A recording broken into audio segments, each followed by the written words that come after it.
प्रणाम.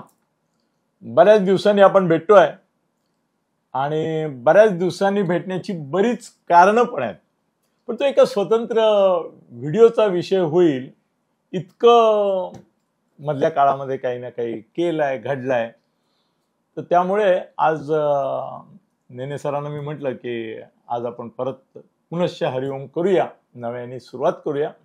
आणि परवापासून त्यांची एक पोस्ट खूप चर्चेमध्ये आहेत. आता काय आहे, आज आहे 2 जून, 4 जूनला रिझल्ट लागून 11 वर्ष होतात आणि 10 गेल्या वर्षीचा इलेक्शनचा रिझल्ट गेल्या वर्षी 4 जूनला म्हणजे 1 वर्ष इकडे आणि आधीची 10 वर्ष 10 अशी 11 वर्ष होतात. करेक्ट. आणि शिवाय 10 जूनला 11 वर्ष, 1 वर्ष ऑफिशियली आणि 11 वर्ष पण ऑफिशियली अशी होत आहेत त्यांची. 12 वर्षाचा एक तप असतं, म्हणजे जवळजवळ तप आहे. तर त्यांची पोस्ट खूप गाजतीये आणि त्यांना वेगवेगळे मेसेजेस आहेत. अरे बापरे असे पण येत आहेत. त्यानंतर अरे काय तुम्ही इतकं खरं बोलायचं असतं का हो कधी. त्यानंतर ते काही नेत्यांनी तर असं सांगितलं की बाबा आवरा तुम्ही, कारण तुम्ही फारच एक्सपोज करताय आणि इतकं सत्य, बरं बोला, खरं बोलू नका, इतपर्यंत चाललंय त्यांचं. तर मला असं वाटलं की ची पोस्ट आहे त्याच्या आधारेच आज आपल्या व्हिडिओची आपण सुरुवात करूया. आणि नेने सर असले की मी प्रश्नकर्त्याच्या भूमिकेत असतो, श्रोत्याच्या भूमिकेत असतो, त्याप्रमाणेच राहणार आहे मी. सर, या पार्श्वभूमीवर तुम्ही तुमच्या पोस्टमध्ये जे प्लस मायनस दोन्ही केलंय तुम्ही, तर ते जरा तुम्ही सांगायला सुरुवात करा. मी यांच्याप्रमाणेच फक्त बाजूला बसून ऐकणार आहे. तात्यासाहेब, जसं आपण बोललात, मोदी सरकारला सत्तेत येऊन 11 वर्ष पूर्ण झाली आहेत किंवा होत आहेत, 1-2 दिवसात होतील. आणि 11 वर्ष म्हणजे ऑलमोस्ट एक तप झालं आहे.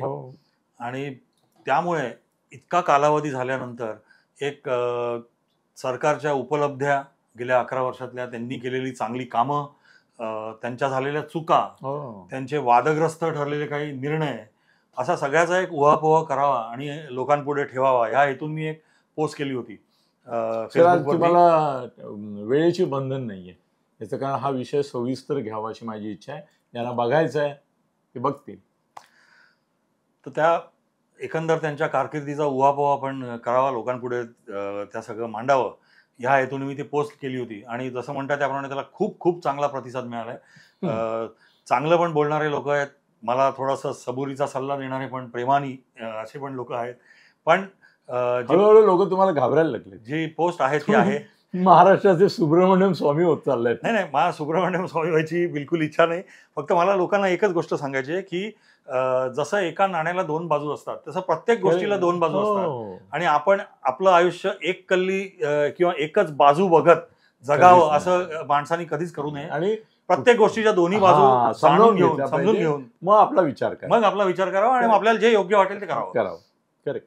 आता सुरुवातीला मी सांगतो, माझ्या मते गेल्या 11 वर्षामध्ये तुम्ही कसं करणार आहात. एक मला असं वाटतं की हे खमंग आणि चुरचुरीत आपल्या पद्धतीने होण्यासाठी 1 दोष 1 गुण, 1 दोष 1 गुण असं सांगा. आधी एकदा गुणांची यादी, आधी एकदा दोषांची यादी. थोडंसं गडबड होईल त्या ह्याच्यामध्ये, कारण की उपलब्ध्या ज्या आहेत त्या वेगवेगळ्या विषयांवरती आहेत. दोष हे काही 1-2-3 विषयांवर. सर, आपण दोषापासून सुरुवात करू आणि मग गुणांकडे जाऊ. नाही, माझं म्हणणं आहे आपण आधी गुण सांगून घेऊ, कारण की लोकांना ते ऐकायला बरं वाटतं जास्ती आपल्या. नाही, लोकांना काय बरं वाटतं नाही, काय खरं वाटतं. नाही, आणि जे खरं आहे, नाही खरंच म्हणून उपलब्धी काय आहे, उगीच आपल्याला मोदी सरकारवरती टीका करायची असं हेतू नाहीये. म्हणून नाही, त्यामुळे मी म्हणतो की आपण तुमची पोस्ट कॉन्ट्रोव्हर्शियल होण्याचं कारण उपलब्धी हे नाहीये. बरोबर. मी जे बरोबर असे खडसावून मुद्दे मांडले, मी म्हणून म्हणतो ते जे दोष आहेत ते दोष मांडल्यानंतर मग आपण समारोपाकडे जाणार आहोत. त्यामुळे लोकांना समारोप आपण करताना ते दोष लक्षात राहावे, असं नको आपण दोष आधी. चला सुरुवात. तर माझं एक असं स्पष्ट मत आहे की गेल्या 11 वर्षामध्ये मोदी सरकारमुळे देशात आर्थिक, सामाजिक, तांत्रिक, संरक्षण रिलेटेड गोष्टी आणि राजनीतिक या सर्व आघाड्यांवर देशांमध्ये एक अतिशय उल्लेखनीय असं परिवर्तन झालेलं आहे. म्हणजे 60-70 वर्षाची जी काँग्रेसची एक कार्यशैली होती, ती कार्यशैली पुसून काढून आपली नवीन कार्यशैली लोकांपुढे मांडायची, चालवायची आणि ऍक्सेप्ट करायची. यामध्ये मोदी सरकार चांगल्यापैकी यशस्वी झालं आहे या 11 वर्षामध्ये, असं मला वाटतं. दुसरी गोष्ट जी खास लोकांना सांगायची आहे मला, की लक्षात ठेवा, कुठचंही सरकार हे पूर्णपणे वाईट कधी नसतं, तसंच ते पूर्णपणे चांगलंही कधी नसतं. त्यांच्यामध्ये काही चांगली कामं जशी करत असतात, आणि आतापर्यंत देशात 47 सालापासून आलेल्या सर्व सरकारांनी काही ना काही चांगली कामं केलेली आहेत, तसंच काही कामांमध्ये गोंधळही त्यांनी घातलेला आहे. आणि मी आधी म्हटल्याप्रमाणे की नाण्याला दोन बाजू असतात, तर तसंच ह्या प्रत्येक सरकाराच्या नाण्याला दोन बाजू आहेत, आणि मोदी सरकार ह्यापेक्षा काही वेगळं नाही आहे, आणि वेगळं असावं अशी अपेक्षा पण कोणी करणं चुकीचं आहे. दोन्ही असणार. आपण म्हटल्याप्रमाणे मोदी सरकारची 11 वर्षातली उल्लेखनीय जी कामं आहेत ती आपण आधी लोकांपुढे मांडू. चांगल्या गोष्टींनी आपण सुरुवात केली पाहिजे. तर सगळ्यात उत्तम उल्लेखनीय नोंद करण्यासारखं गोष्ट म्हणजे गेल्या 11 वर्षामध्ये देशाची झालेली आर्थिक वाढ. 2014 साली जेव्हा मोदींनी सूत्र हाती घेतली त्यावेळेला देशाची इकॉनॉमीचं किंवा GDP जो होता तो $2 ट्रिलियन च्या लेवलला होता. आणि आज जेव्हा आता 11 वर्ष झाली आहेत मोदींच्या यांना सत्तेत येऊन, तर ते $2 ट्रिलियन वरनं तो $5 ट्रिलियन पर्यंत वाढलेला आहे, आणि ही अतिशय मोठी उपलब्धी झेप आहे. तसंच जेव्हा मोदींनी सत्ता हाती घेतली त्यावेळेला बँकांचे NPA म्हणजे नॉन परफॉर्मिंग ॲसेट्स, म्हणजे बँकात डुबण्यासाठी ठरणारं कारण की तुम्ही लोन देता, ते लोन लोक परत करत नाहीत, आणि त्यातनं बँकेचा लॉस होतो, आणि मग बँका हळूहळू घसरायला लागतात, तर ते 10% पुढे गेलं होतं. आणि जी काय बँकांची मध्ये नेपोटिझम म्हणू, करप्शन म्हणू, भ्रष्टाचार तर इतका रुजला होता की ज्यामुळे मग एकाला लोन दिलं, मग तो विजय मल्ल्या असेल, नीरव मोदी असेल, मेहुल चोक्सी असतील, अशा लोकांना एक लोन दिलं ते त्यांना परत फेडता येत नाहीये, तर ते परत फेडता येत नाहीये हे लक्षात असून सुद्धा त्या लोनचं रिस्ट्रक्चरिंग करतो, या नावाखाली त्यांना दुसरं लोन द्यायचं, आणि त्यातनं त्यांनी पहिलं फेडायचं. म्हणजे एक खड्डा बुजवण्यासाठी तुम्ही दुसरा खड्डा खाण्याचा, आणि पहिला खड्डा बुजवायचा, तो दुसरा खड्डा अजून डीप असतो. आधीची सरकार सगळी कळत होती. ते मोदींच्या ह्याच्यामध्ये पूर्णपणे थांबलंय. बँकांची NPA आता जी रिझर्व्ह बँकेचे नॉर्म आहे 4%, तर त्याच्यापेक्षाही खालती आहेत सगळ्या बँकांच्या, PSU बँकांचं मी म्हणतो जास्ती करून. तसंच मोदी सरकार जेव्हा सत्तेवर आलं त्यावेळेला फूड इन्फ्लेशन म्हणजे जीवनावश्यक ज्या आपण खाण्यापिण्याच्या वस्तू असतात त्याचं इन्फ्लेशन जे होतं ते डबल डिजिट्समध्ये म्हणजे 10%, 12% वर गेलं होतं. ते पण आता सरकारने चांगलं काबूत आणून कमी केलेलं आहे. त्यानंतर दुसरी उपलब्धी म्हणजे कंपन्या लोन्स घ्यायच्या, लोन्स बुडवायच्या, लोकांकडनं शेअर्सच्या नावाने पैसे हे करायचे, भाग त्यांना द्यायचे, आणि ते सगळे पैसे सायफन ऑफ करून टाकायचे, काढून घ्यायचे, आणि ती कंपनी बुडवायचे. तर मोदी सरकारने इन्सॉल्वन्सी आणि बँक्रप्सी कोड IBC म्हणून एक कोड आहे, ज्याला मराठीमध्ये बोलायचं तर दिवाळखोरी आणि दिवाळखोरीची संहिता, तर आणून बुडणाऱ्या कंपन्यांना बुडण्यापासून वाचवण्यासाठी एक अतिशय महत्वाचं पाऊल त्यांनी उचललेलं आहे.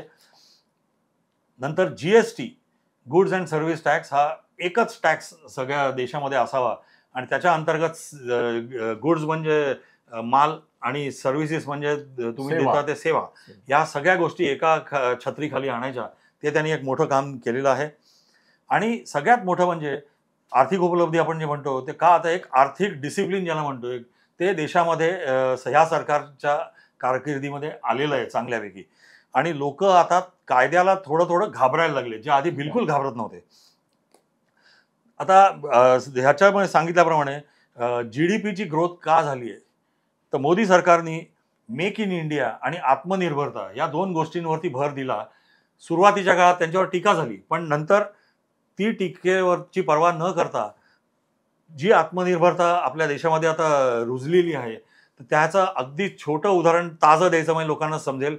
म्हणजे आत्ता जे आपलं ऑपरेशन सिंदूर झालं, तर त्यामध्ये जी ड्रोन आपण वापरली किंवा अँटी डिफेन्स सिस्टीम वापरली किंवा ब्रह्मोस मिसाईल्स वापरले, हे सगळ्यांचं उत्पादन भारतात होतंय, आणि ती किती प्रभावी ठरली आपण सगळ्यांनी बघितलेलं आहे. तर त्यामुळे आत्मनिर्भरतेकडे एक जाणारं मोठं पाऊल. दुसरं, मेक इन इंडियाचा फायदा काय की एक्सपोर्ट जे आहेत म्हणजे डिफेन्स क्षेत्रात, संरक्षण क्षेत्रामध्ये आज भारत जवळजवळ 16 देशांना संरक्षणाच्या वस्तू म्हणजे शस्त्रास्त्र एक्सपोर्ट करायला लागलाय, जे पूर्वी आपण सतत निर्यातीवरती अवलंबून असायचो, आयातीवरती अवलंबून असायचो. आणखीन एक सगळ्यात मोठी उपलब्धी म्हणजे डिजिटल परिवर्तन भारतामध्ये गेल्या 10 वर्षामध्ये खूप मोठ्या प्रमाणात झालेलं आहे. जवळजवळ अगदी शेवटच्या माणसापर्यंत. मला एक चिदंबरम यांचं उदाहरण इथे द्यावं असं वाटतं. त्यांनी पार्लमेंटमध्ये जेव्हा मोदींनी सांगितलं की आम्ही डिजिटल पेमेंट्स शेवटच्या माणसांपर्यंत घेऊन जाऊ, म्हणजे अगदी भाजीवाला जो असतो तिथपर्यंत घेऊन जाऊ, तेव्हा त्यावेळेला चिदंबरम यांनी खिल्ली उडवली होती की त्यांच्याकडे काय मोबाईल असतो का, त्याच्यात काय इंटरनेट असतं का, आणि तिथे त्यांना काय नेट अवेलेबल होणार का. तर आज आपण बघतोय की आपण अगदी केळी किंवा मिरच्या कोथिंबीर इतकं छोटा जिन्नस विकत घेतला तरी आपण पटकन त्याच्यावर नाही, आता कॅश दिसत नाही, सगळेजण भाजीवाली पासून सगळेजण. तर ते डिजिटल परिवर्तन मोठ्या प्रमाणामध्ये झालेलं आहे आणि ते अगदी रोजच्या अनुभवाचा आपल्याला येणारा हे आहे अनुभव. नंतर इन्फ्रास्ट्रक्चर बूस्ट म्हणजे आपले उदाहरण त्याचं पण द्यायचं जर का, तर रस्ते 2014 साली जेव्हा मोदी आले त्यावेळेला दररोज 4000 किलोमीटर अशा ह्यांनी रस्ते बांधले जायचे देशामध्ये. आज 12,000 किलोमीटरच्या रेटने रस्ते बांधले जात आहेत. आणि ह्याच्यामुळे कनेक्टिव्हिटी म्हणजे दळणवळणाची हे सुधारली आहे व्यवस्था सगळी, आणि खूप मोठा फायदा व्हायला लागलाय. उदाहरणार्थ तो समृद्धी हायवे जो आहे 8 तासामध्ये तुम्ही मुंबईपासून नागपूरला जाऊ शकता ड्राईव्ह करत. तर ही फार मोठी फास्ट जाऊ शकता, ही फार मोठी उपलब्धी आहे. नंतर मी म्हणतो त्यामुळे संरक्षण क्षेत्रात डिफेन्स ह्याच्यामध्ये आपण उदाहरण आता दिलंच की आत्मनिर्भर आपण किती झालोय, की आकाश नावाची एअर डिफेन्स सिस्टीम ज्यांनी पाकिस्ताननी पाठवलेल्या एका वेळेला पाठवलेल्या 500-500 ड्रोन त्यांनी नेस्तनाबूत करून टाकल्या. नंतर ब्राह्मोस आपलं जे मिसाईल आहे इतकं प्रिसिजन त्याच्यावरनं अटॅक आपण केला की त्यांचे एअरबेसिस उद्ध्वस्त केले. 200 फुटावर असलेलं त्यांचं दुसरं काहीतरी सुरक्षित ठेवून बरोबर बेस उडवले आपण. तर हे डिफेन्स आणि तेजस नावाची जी विमानं आहेत ती आपण आता हिंदुस्तान एरोनॉटिक्स लिमिटेड कडनं स्वतः बनवतो आपण. तर प्रत्येक गोष्टीत भारत डिफेन्स क्षेत्रामध्ये एक्सपोर्ट करायला लागला आधी सांगितल्याप्रमाणे. तर ही एक फार फार मोठी उपलब्धी आहे. नंतर समाज कल्याण योजना ज्या गेल्या 10 वर्ष मोदी सरकारने वापरल्या आहेत, जेणेकरून शेवटच्या माणसाच्या आयुष्याला त्यांनी टच केलाय आणि त्याला फरक त्याच्यामध्ये जाणवलाय. या खूप मोठी उपलब्धी त्यांची त्या आहेत, ज्याच्यामुळे मोदी इतके वर्ष अजूनही लोकप्रिय आहेत आणि सत्तेत आहेत. सगळ्यात मोठी त्यातली उपलब्धी म्हणजे 80 करोड जनतेला 2020 सालापासून करोना जेव्हा सुरू झाला तेव्हापासून मोफत राशन 80 कोटी लोकांना ते पुरवत आहेत. जागतिक विक्रम आहे. आणि आत्ता 2024 साली त्यांनी निवडणुकीच्या नंतर घोषित केलं की ते पुढील 5 वर्ष ही योजना अजून राबवणार आहेत. म्हणजे हा खरोखरच म्हणजे फार मोठा काम. उपाशी कोणी मरणार नाही या देशामध्ये. दुसरं, पूर्वी जेव्हा सरकारी योजना असायच्या ज्यांना लोकांना लाभार्थी ज्यांना आपण म्हणतो त्यांना काही पैसे किंवा लाभ दिला जायचा, तर त्यावेळेला खूप मिडलमन ज्यांना आपण म्हणतो मधली माणसं, दलाल लोक, हे त्यामधनं लोकांना खूप त्रास द्यायचे, त्यांना फेऱ्या मारायला लावायचे आणि त्यांच्याकडनं पैसे घ्यायचे, कमिशन घ्यायचे. राजीव गांधीचं एक वाक्य होतं की 1 रुपया सरकार खर्च करतं, 17 पैसे फक्त लोकांपर्यंत जातात, बाकी सगळे खाल्ले जातात. तर आता ते सगळं बंद झालेलं आहे. डायरेक्ट डीबीटी ज्याला म्हणतात, डायरेक्ट ट्रान्सफर, बँक ट्रान्सफर होतात. त्यामुळे लोकांना ठरल्या वेळेला घर बसल्या त्यांच्या बँकेमध्ये पैसे येतात. ही एक खूप खूप मोठी उपलब्धी आहे. तसंच आपण हेल्थ सेक्टर ज्याला म्हणतो, तर त्याच्यामध्ये आयुष्यमान भारत नावाची जी योजना यांनी सुरू केली आहे, एका घराला 4 लोकांना घरातल्या 5 लाखापर्यंतचा विमा संरक्षण, आणि अशा 55 कोटी लोकांना देशामधल्या त्यांनी योजना आतापर्यंत लागू केलेली आहे. ही एक जगामधली वृद्धांसाठी पण आहे, सगळ्यांसाठी. घरातला गॅस आहे, संडास, हे पुढे येतं. तर ती आयुष्यमान भारत योजना ती पण जगातली खूप मोठी हे आहे. तसंच PM आवास योजना. असं वाटतं भारतीय जनता पक्षाच्या लोकांनी हा व्हिडिओ सेव्ह करावा आणि प्रचारामध्ये आता ज्यावेळेला उतरतील त्यावेळेला हे मुद्दे वापरावेत. त्यांचे जे सध्या काल्पनिक मुद्दे चालले त्याच्यापेक्षा हे मुद्दे वापरले तर लोक आठवतील आणि मतं देतील. प्राईम मिनिस्टर आवास योजना म्हणून जी लोकांना घरं मिळाली पाहिजेत, 1 बेडरूम घर लोकांना 1 BHK मिळालं पाहिजे. आतापर्यंत मोदी सरकारने 3 कोटी घरं म्हणून लोकांना वितरित केलेली आहेत गेल्या 10 वर्ष. माहिती होतं तुम्हाला? नव्हतं ना? खरंच माहिती नाही लोकांना. म्हणजे टीका ऐका नंतर, पण उपलब्धी पण त्यांनी ज्या पद्धतीने मांडल्या आहेत सगळ्यांनी सेव्ह करण्यासारखे. सर. तर कोविड आला होता. तर कोविडमध्ये एक तर आपण मेक इन इंडिया, आपलं व्हॅक्सिन, आपली लस जी आहे ती आपण भारतामध्ये बनवली, विक्रमी वेळात बनवली, 9 महिन्यामध्ये. आपल्या 100 कोटी लोकांना 2दा ही लस मोफत दिली आणि ते सोडून 100 देशांना ती आपण एक्सपोर्ट सुद्धा केली, निर्यात सुद्धा केली. तर हे म्हणजे फार मोठं काम होतं. तसंच मुद्रा योजना, म्हणजे लोकांना सावकाराकडे जाऊन कर्ज घ्यायची 4%, 5%, ते सगळं थांबवण्यासाठी बँकांतर्फे मुद्रा योजना लोकांना छोटी आधी 10 लाखाची मायक्रो लोन्स द्यायची, मग 20 लाख झाली आहे. हळूहळू सरकार ती 50 लाखापर्यंत घेऊन जायची त्यांची योजना आहे. ती योजना सुद्धा आतापर्यंत 35 कोटी लोकांनी याचा लाभ घेतलेला आहे आणि जवळजवळ 32 कोटी वितरित झालेले आहेत लोकांना. सर, हे सगळं ऐकताना काय वाटतं माहितीये, चला आपण कृतज्ञच आहोत. खरंच चुका आपण बघू त्यांच्या, पण हे एवढं सगळं केल्यानंतर तुम्ही त्यांना बहुमत नाही दिलं, हे आपल्याला बोचणारी गोष्ट आहे. अगदी काय कर्मदरिद्रीप्रमाणे, अगदी मतदारांचा कर्मदरिद्रीप्रमाणे एवढं सगळं ज्या माणसाने केलं त्याला तुम्ही साधं आणि क्लिअर मेजॉरिटी नाही दिली, हलकट. देशातली जी गावं आहेत, खेडेगावं, 100% देशातल्या खेडेगावांपर्यंत वीज पोहोचवलेली आहे सरकारने. हे पण एक खूप मोठं काम झालेलं आहे. नक्षलवादी जे लोक आहेत त्यांचा पूर्ण खात्मा करण्याच्या दिशेने अमित शहानी सांगितलेलं 70-80% झालेला आहे आणि अमित शहानी सांगितलंय की 2025 संपायच्या आत नक्षलवादाला आम्ही देशातनं पूर्ण निस्तानाभूत करून टाकू. आता जे लोकांना माहिती असलेले मुद्दे जे मी अजूनपर्यंत टच केले नव्हते ते फक्त लोकांना आठवण करून देतो की आर्टिकल 370 काश्मीरमधलं आणि 35A ही दोन्ही सरकारने रद्द केल्यामुळे काश्मीर आज आपल्या भारताचा एक अभिन्न भाग झालेली आहे, पुन्हा कायद्याने झालेली आहे. जे इतके वर्ष ते आपल्या लाडवलेला जावई असल्यासारखे वागत होते. वादाचा मुद्दा आहे, पण ठीक आहे. नंतर ट्रिपल तलाक हा मुसलमान महिलांसाठी केलेलं खूप मोठं काम आहे, त्यांना सक्षमीकरण त्यांचं करण्याच्या दृष्टीने. तसंच सिटीजन CAA जो ऍक्ट होता, सिटीजन्स ह्याचा ऍक्ट काय म्हणतो त्याला, amendment act, citizenship amendment act, तर तो कायदा यांनी लागू केला आहे आणि त्याच्या अन्वये पाकिस्तानातनं, अफगाणिस्तानातनं भारतामध्ये गेले 20-20 वर्ष पळून आलेले हिंदू लोक जे होते त्यांना भारताची सिटीजनशिप मिळत नव्हती, नागरिकत्व, ते ह्याच्यामुळे मिळायला लागलेलं आहे. त्याच्यानंतर एक वादाचा मुद्दा आहे, पण जे माझ्या मते झालेलं आहे की मॅक्रो लेवल म्हणजे वरवरचं जे भ्रष्टाचार म्हणजे अगदी दिसायचा तो वरवरती तरी भ्रष्टाचार कमी झालेला आहे वरवरचा, असं एक चित्र उभं राहिलेलं आहे. ना खाऊंगा न खाने दूंगा मोदी जे म्हणायचे, तर न खाऊंगा हे पहिल्यापासून खरं आहे, न खाने दूंगा मध्ये अजून त्यांनी बऱ्यापैकी त्यांना गॅप आहे, पण चाललंय. मायक्रो लेवलला खालती गेलात की अजूनही त्यांना यश आलेलं नाहीये, पण सुरुवात तर झाली आहे भ्रष्टाचार कमी होण्याच्या दृष्टीने.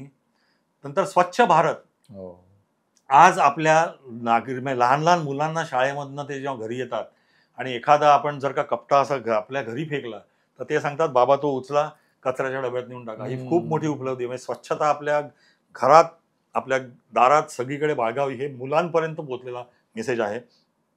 त्याचप्रमाणे घरोघरी एक टॉयलेट कमीत कमी असावं, शौचालय असावं.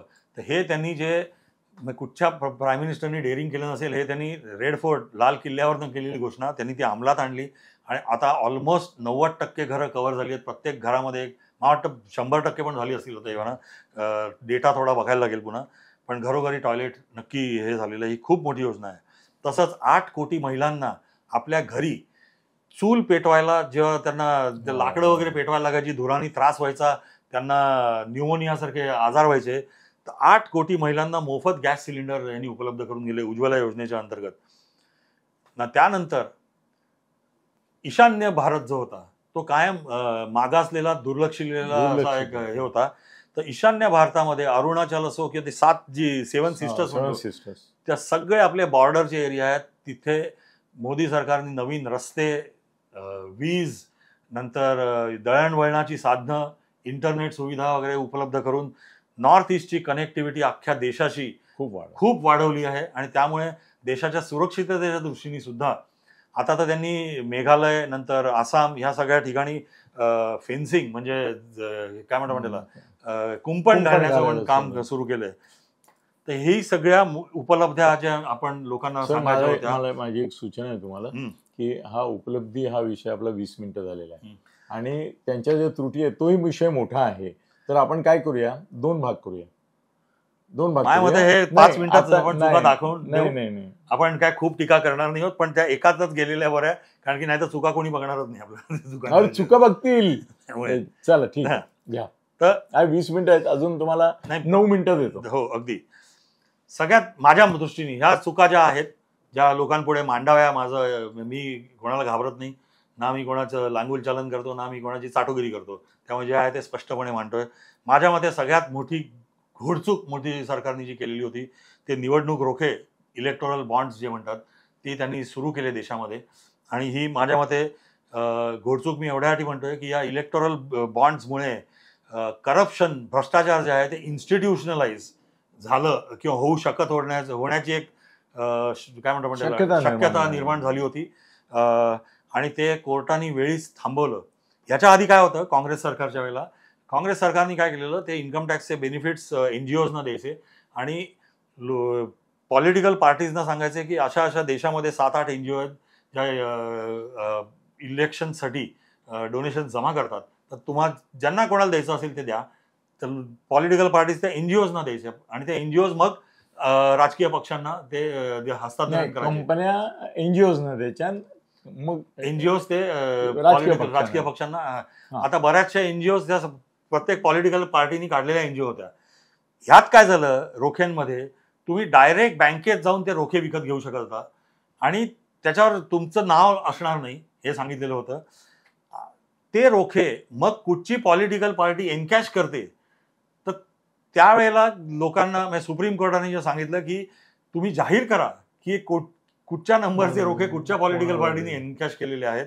त्यानंतर ते लोकांना समजलं की कुठल्या कुठल्या राजकीय पक्षाला हे मिळालेलं आहे. मी कुठच्याही पक्षाला दोष देत नाही, कारण की सर्वच पक्षांना हे रोखे मिळालेले आहेत. आणि ही जी गोष्ट असते, खरी गोष्ट आहे जी की जो पक्ष सत्तेत असतो त्याला कायम जास्त रोखे मिळतात किंवा जास्त डोनेशन मिळतात. तर त्या अनुषंगाने भारतीय जनता पार्टीला मिळेल. उद्या दुसरे कोणी सत्तेत आले तर त्यांना मिळतील. राज्यांमध्ये त्या राज्याच्या लोकांना मिळालेत ना. BRSला मिळालेत, ममता बॅनर्जीला मिळतात, शिवसेनेला मिळाले, तिथे द्रमुकला मिळालेत. खरं आहे अगदी. आणखीन एक दुसरी त्यांची चूक जी झाली, आपल्या देशामध्ये प्लॅनिंग कमिशन नावाची गोष्ट होती.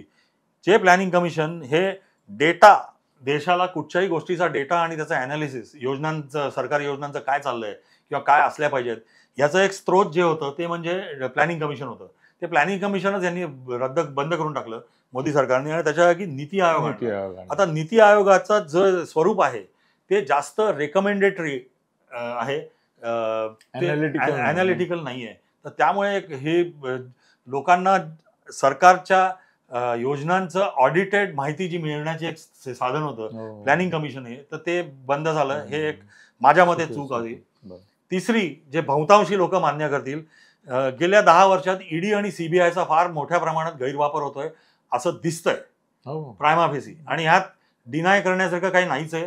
जे आहे ते आहे. आज भारतीय जनता पार्टी सत्तेत आहेत म्हणून ते ED आणि CBIचा वापर आपल्या स्वतःसाठी करून घेत आहेत. याच्या आधीची जर का 20 वर्ष 25 वर्ष बघितलं तर काँग्रेस त्यांचा वापर स्वतःसाठी करून घेतला. आणि ह्या दोन्ही संस्था, खास करून CBIचा, तर हायकोर्टाने एकदा सत्ताधाऱ्यांच्या पिंजऱ्यातला पोपट म्हणून त्यांचं वर्णन केलेलं होतं. तर आज हे सत्तेत आहेत त्यामुळे तो त्यांचा पोपट आहे. उद्या पण ED आणि CBI यांना स्वायत्तता देण्यात यावी, त्यांचा वापर कोणी करू नये, इतकी स्वायत्तता देण्यात यावी याची काळाची गरज आहे. आणि हे आज ना उद्या हे करायला लागणार आहे. आणखीन एक मोठा डिबेटेबल आणि वादग्रस्त विषय असा आहे नोटाबंदी.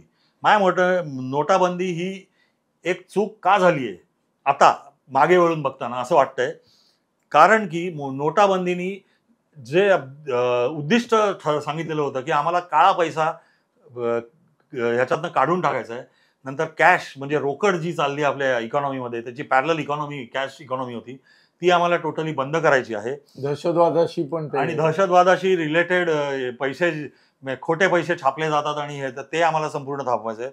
ही तिन्ही उद्दिष्ट फेल गेली.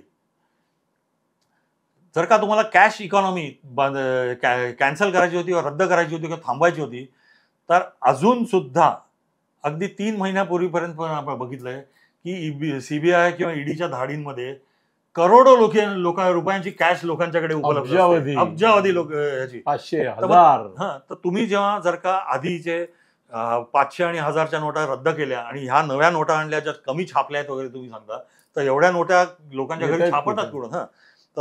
तर त्यामुळे दुसरं एक झालं नोटाबंदीमुळे की जे छोटे व्यावसायिक होते ते पार झोपून गेले, म्हणजे त्यांचा वाताहतच झाली याच्यामध्ये. हे सत्य मानलं पाहिजे. गृहिणी आणि गृहिणी पण खूप त्रासल्या होत्या त्यावेळेला. आणि त्यांचे- मजा म्हणजे साहेब, ही जेव्हा गोष्ट आपण भारतीय जनता पार्टीच्या कुठच्या लोकांना सांगतो ते मान्य करत नाहीत. अच्छा, त्यांना समोरनं नोटाबंदीच्या उपलब्ध्या काय होत्या हे सांगता येत नाही, पण उपलब्ध्या सोडून द्या, ते चुकलं असं आहे असं ते म्हणायला तयार होत नाही. म्हणजे इतका भोंदूगिरी ते का करतात कधी कधी मला काही कळत नाही. पुढली एक घोडचूक त्यांची मला जी वाटते, जीएसटीचं इम्प्लिमेंटेशन. जीएसटी आणला, चांगलं केलं, पण जीएसटीचं इम्प्लिमेंटेशन जे होतं ते सुरुवातीपासून चुकत गेलं होतं. जरी सरकार त्याबद्दल थोडंसं सकारात्मक आहे की जीएसटी काउन्सिलनी अनेक वेळेला जवळजवळ 35-36 त्याच्यामध्ये अमेंडमेंट्स केल्यात, जशा त्यांना समोर आल्या त्या, पण चुकत का गेलं तर खूपच स्लॅब होत्या. 5%, 12%, 18%, 28%. आता काही लोक म्हणतात 32%ची स्लॅब इंट्रोड्यूस करावी. तर हे थोडं सिम्प्लिफाय केलं पाहिजे जीएसटी, तर लोकांना त्याचा फायदा जास्ती होईल.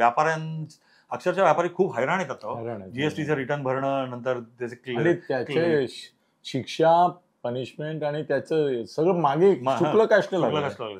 तर त्यामुळे त्याच्यात काही सुधार केला पाहिजे हे असं वाटतं. नंतर आपल्या सरकारच्या धोरणात्मक काही चुका होत असतील तर त्याचं कोर्स करेक्शन जे म्हणतात की आपण इतके पुढे गेलोय पण आपला पुढला रस्ता काय बरोबर दिसत नाहीये, तर आपण परत फिरून त्याचा अवलोकन करून आढावा घेऊन नवीन जायला पाहिजे. असं होत नाहीये. कारण का, तर सरकारच्या विरुद्ध बोलणार कोण? आणि सरकारच्या विरुद्ध तुम्ही कोणी तोंड उघडलं की तो राष्ट्रद्रोही होतो. भाजपवाले सगळेच लोक हा राष्ट्रद्रोही आहे, हा हिंदूद्रोही आहे वगैरे बोलायला लागतात, त्याला हिणवतात, त्याला वाईट टाकायचा प्रयत्न करतात, खूप ट्रोल करतात. त्यामुळे कोणी आणि ईडी पासून सगळे मागे लागतात सगळे. आणि त्यामुळे आम आदमी तर जाऊन दे, ह्यांचे स्वतःचे खासदार, आमदार सरकारच्या बद्दल तोंड उघडण्याने इतके घाबरून असतात. खाजगीमध्ये वेगळं बोलतात, जाहीर वेगळं बोलतात. तर हा एक मोठा ड्रॉबॅक यांच्या 10 वर्षांचा आहे. एक प्रकारची दहशत आहे नक्की देशामध्ये. नंतर पेट्रोल, डिझेल आणि गॅसचे भाव अगदी आसमानाला जाऊन टेकलेले आहेत. ही फार मोठी त्यांचं काय म्हणतात फेल्युअर आहे सरकारचं, की ते ह्याच्यावर काबू पाहू शकत नाहीत. इनफॅक्ट काबू पाहू शकत नाहीत पेक्षा ते काही करू इच्छित आहे असं दिसतही नाही. तर त्यामुळे हा एक मोठा विषय आहे. नंतर एक जाता जाता मी तुम्हाला एक शेवटचा विषय जो सांगू इच्छितो, म्हणजे आपल्या वेळेचं थोडंसं बंधन असल्यामुळे. नाही सर, जाऊ दे, आम्ही मध्ये थांबून की भारतीय जनता पार्टी जेव्हा गेल्या वर्षी इलेक्शन हरली त्यावेळेला लोकसभेचं हरली, म्हणजे त्यांच्या सीट्स कमी झाल्या, त्यावेळेला सगळे लोक त्याचं अवलोकन भारतीय जनता पार्टीचे नेते असे करत होते की एक खोटा नॅरेटिव्ह विरोधकांनी सेट केला आणि त्या खोट्या नॅरेटिव्हच्या अंतर्गत लोक बहकली आणि त्यामुळे आमच्या व्होटिंगवरती परिणाम झाला आणि आम्हाला सीट्स कमी झाल्या, आम्ही हरलो जागा. माझं एक स्पष्ट मत आहे की विरोधक जसे खोटा नॅरेटिव्ह सेट करतायत तसा भारतीय जनता पार्टी गेली 10 वर्ष एक तद्दन खोटा नॅरेटिव्ह देशामध्ये सेट करते आणि लोकांनी त्याला बळी पडावं म्हणून अतोनात प्रयत्न करत राहिली. काय की जे काही गेल्या 70 वर्षात घडलंय ते घडलंच नाहीये. 70 वर्षामध्ये देश घडलाच नाहीये, देशाने काही प्रगती केलीच नाहीये. आणि याचे कारण कोण होते तर नेहरू होते. काश्मीर प्रश्न कोणी निर्माण केला तर नेहरूंनी. पाक ऑक्युपाईड काश्मीर का घडलं तर नेहरूंमुळे. नंतर तिबेटचं युद्ध आपण 62 साली चीनशी का हरलो तर नेहरू कारण. तिबेट चीननी घेऊन टाकलं स्वतःकडे, कारण नेहरू. मुसलमानांचं तुष्टीकरण होत चाललंय देशामध्ये, त्याचं कारण नेहरू, त्याचे स्रोत नेहरू. भ्रष्टाचाराचे स्रोत नेहरू. हा जो अजेंडा, हा जो सेट करत चाललेत जे ते गोष्ट नेहरू नेहरू नेहरू. हे बघा, आपण एक लक्षात ठेवलं पाहिजे की भारतीय लोकशाहीची नीव ज्याला म्हणतो पाया, तो नेहरूंनी रचला आणि तो इतका छान रचला होता ज्याच्यामुळे आपली लोकशाही आज जगातली सगळ्यात मजबूत लोकशाही म्हणून देश टिकून आहे आपला, त्याचं क्रेडिट नेहरूंना द्यायला पाहिजे का नाही, तर माझ्या मते द्यायला पाहिजे. दुसरी गोष्ट लक्षात ठेवा, 47 साली जेव्हा आपण स्वतंत्र झालो तेव्हा भारत हा अतिशय गरीब देश होता. तिथे खाण्यापिण्याची वणवा होती सगळ्यांची. इतकं की आपल्याला गहू तांदूळ सारख्या बेसिक गोष्टी ह्या अनाज वगैरे सगळ्या आयात करायला लागायच्या. आणि अमेरिका आणि रशिया जनावर सुद्धा खाणार नाहीत अशा क्वालिटीचा अनाज आपल्या लोकांना पाठवायचे. मिलो नावाचा यायचा, बरोबर आहे. त्या काळामध्ये मग नेहरूंनी काय केलं की सोशलिस्टिक ज्याला आपण म्हणतो, तर सोशलिस्टिक इकॉनॉमीकडे त्यांनी देशाला न्यायचं ठरवलं. कारण का, तर गरिबीपासून बाहेर काढायचं होतं लोकांना. तसंच ना आम्ही अमेरिकेच्या बाजूने आहोत ना आम्ही रशियाच्या बाजूने आहोत. त्यांनी नॉन अलाइनमेंट म्हणून एक मुवमेंट त्यावेळेला सुरू केली की आम्ही अलिप्त आहोत सगळ्यांपासून, आणि आम्हाला ज्यांच्याकडनं ज्या ज्या वेळेला जसा जसा फायदा होईल तो फायदा आम्ही करून घेऊ, मुद्द्यानुसार आम्ही पाठिंबा विरोध करू. तर ती नॉन अलाइनमेंट ही फार मोठी त्यावेळेचा विचार होता जो नेहरूंनी मांडलेला होता. त्याबद्दल त्यांना क्रेडिट द्यायला पाहिजे. टिटो, ख्रुश्चेव आणि नेहरू असं ते त्रयी होती, बरोबर आहे. आणि सगळ्यात लक्षात घ्या, आता आपण जसं म्हणतो की विकसित भारत हा आमचा उद्दिष्ट आहे, त्या काळात नेहरूंपुढे उद्दिष्ट काय होतं की देशाला मूलभूत उद्योग सुरू करून द्यायचे देशामध्ये आणि पायाभूत सुविधा निर्माण करून द्यायच्या. हे त्यांच्या पुढलं मोठं उद्दिष्ट होतं आणि त्यामुळे सगळा फोकस त्यांचा त्यावेळेला होता. आता जे भारतीय जनता पार्टीवाले म्हणतात की नेहरू काय झोपले होते का, त्यावेळेला त्यांनी टॉयलेट्स का नाही बांधले देशामध्ये, तर त्यावेळेला टॉयलेट बांधणं हे लक्झरी होतं. नेहरूंसाठी प्रायोरिटी त्यांची होती, मूलभूत उद्योग निर्माण करा देशामध्ये, पायाभूत सुविधा उपलब्ध करा. आणि हा गोष्ट भारतीय जनता पार्टीच्या लोकांनी विचार केला पाहिजे. कारण की लिहून ठेवा, त्यावेळेला आम्ही नसू पण 25 वर्षानंतर लोक म्हणणार आहेत की मोदींनी भारतीय लोकांसाठी एसी घरं का नाही निर्माण केली. कारण आज एसी घरं ही लक्झरी आहे. आज लोकांना बेसिक घरं देणं ही जशी आपली हे आहे गरज आहे, तशी त्यावेळेला नेहरूंची गरज वेगळी होती. आणि त्या अनुषंगाने जे लोक म्हणतात किंवा सगळीकडे म्हटलं जातं की एव्हरीबडी बिकम्स वाईज आफ्टरवर्ड्स, म्हणजे एखादी घटना घडून गेल्यानंतर अवलोकन करताना सगळेजण शाणे होतात. ते करत असताना त्यावेळेला आपण जे निर्णय प्रक्रियेची माणसं असतात त्यांनाच कळत असतं की आपण हा निर्णय का घ्यायचोय. आणि एवढं तर आपण आपल्या लोकांना, आपल्या नेत्यांना बहाल केलंच पाहिजे की सगळेजण देशभक्त होते, सगळेजण देशभक्त आहेत आणि सगळ्यांनी जे काय नेहरूंपासून मोदींपर्यंत संकल्पनेनुसार देशाचं भलं करण्याचा प्रयत्न केला आणि तसेच निर्णय घेतले गेले. आता शेवटचा मुद्दा, सर्वात धोकादायक, मी जे आधी सांगितलं, आधी थोडं बोललोय त्यावरती, त्यामुळे मी तो जास्त कव्हर करणार नाही. पण मोदी सरकारच्या आत्ताच्या एकंदर कार्यक्षेत्रामध्ये, कार्यशैलीमुळे लोक सरकार विरुद्ध अभिप्राय द्यायला घाबरतात. आपल्या पुढे ईडी लावतील, आपल्या मागे इन्कम टॅक्स लावतील, ही त्यांना एक प्रचंड मोठी भीती असते.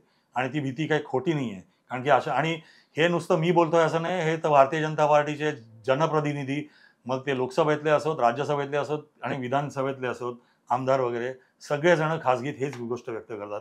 ह्यात सुधार व्हावा म्हणून आम्ही हे सांगतोय, पॉइंट आउट करतोय. शेवटचं अवलोकन एका वाक्यात कसं करावं मोदी सरकारच्या 11 वर्षांचं, तर आम्ही प्रयत्न केलाय की निपक्षपणे, ऑब्जेक्टिव्हली मोदी सरकारची चांगली कामं, त्यांच्या चुका, त्यांचे वादळग्रस्त निर्णय हे सगळे आपल्या पुढे मांडावेत. शेवटी एका भाषेत, एका वाक्यात जर का सांगायचं तर एक सिनेमा होता खट्टा मीठा नावाचा, त्यातलं एक गाणं मला आठवतंय, थोडा है थोडे की जरूरत है, हेच त्यांचं एका वाक्यात करायचं होतं अवलंबन. धन्यवाद.